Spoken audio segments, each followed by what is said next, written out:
May the 6th, liberty on the abyss of the gospel.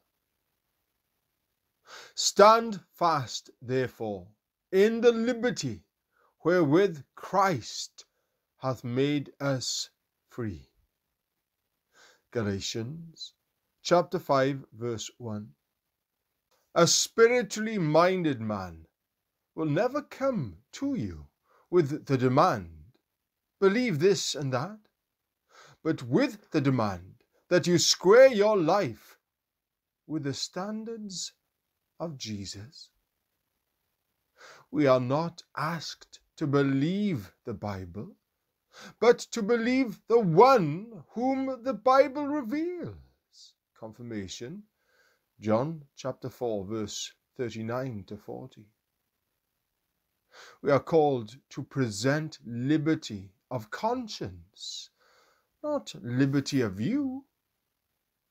If we are free with the liberty of Christ, others will be brought into that same liberty, the liberty of realizing the dominance of Jesus Christ. Always keep your life measured by the standards of Jesus. Bow your neck to his yoke alone and to no other yoke whatever. And be careful to see that you never bind a yoke on others that is not placed by Jesus Christ.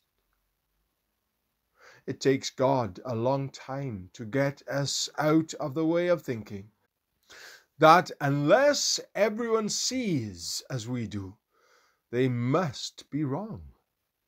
That is never God's view.